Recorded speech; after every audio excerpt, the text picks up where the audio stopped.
Hello everybody, this is Peter the Rock. I'm in Reading. It's the 21st of January and you can see a very slow train.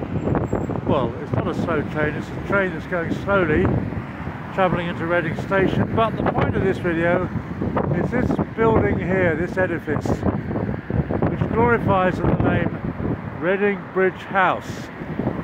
I worked in there when I was a young lad, in the computer room of ICL, International Computers Limited, and of course they're long gone now. They were taken over by Fujitsu, who are in the news a lot due to the post office farce. I don't know what you call it really, calamity.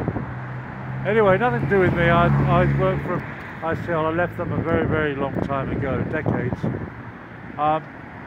Bridge House. Now ICL at the time had a few bridge houses. I can't remember whether they owned the entire building. They might have done, because ICL was Britain's biggest computer company by a long way, and therefore had quite a few offices. In Putney they even had a bridge house north, and a bridge house south. Sorry, the wind nearly caught my phone there.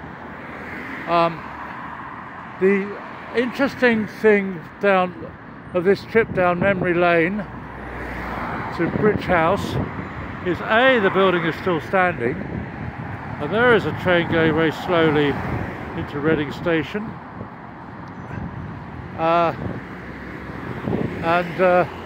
and B, what we did in the old days when computers were new.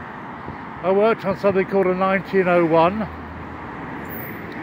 and every now and then we were allowed to go in and actually operate it ourselves. I worked for something called STB. I'll come to that in a minute. This is my first ever video of the River Thames. There you are. It was worth waiting for, wasn't it, viewers? Peter the Rock. Churches, railways, rivers, and the River Thames. So quite a highlight there. It doesn't seem to be moving very rapidly. The water is coming towards me. I could tell you some stories about that as well. They're reaching a high point on the bridge. ICL had bridge houses, certainly two in Putney and one here, and that's quite a good view of it. Reading Bridge House. You'd go in, and because in those days computers were super sensitive for quite a long time afterwards, you had to dress up in slightly bizarre clothes.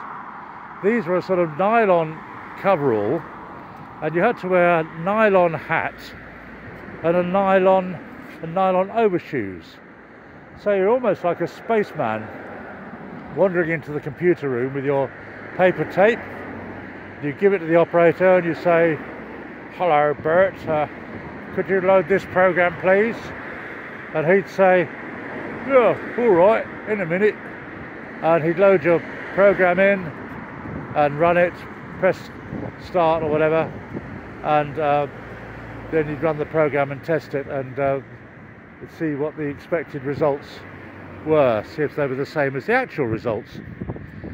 This is the River Thames, and we're in Reading, so we are perhaps 40 miles west of London, and in London it's probably about twice as wide, I would say. There is a houseboat down there and a cruiser. It looks almost like a barge or a narrow boat, and there are a few similarly assorted boats over there. There's a triangle, I believe. You can get the Grand Union Canal up to, not sure, the Midlands, get another canal down to Reading or Oxford, and then get the Thames into London. That would take about 3 weeks, I think.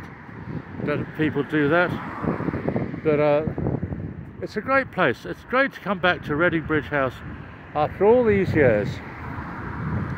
Absolutely no point in me knocking at the door and saying to the janitor, oh hello, I think I left my pencil here, because they're almost certainly dead. Anyway, let's not end on a low note. I'm now walking to the north side of the River Thames into another park. I've already done Forbury Park. I appreciate you watching. Thanks very much for that. Peter the Rock, 21st of January, signing off. Cheers. Thanks, like and subscribe. Cheers.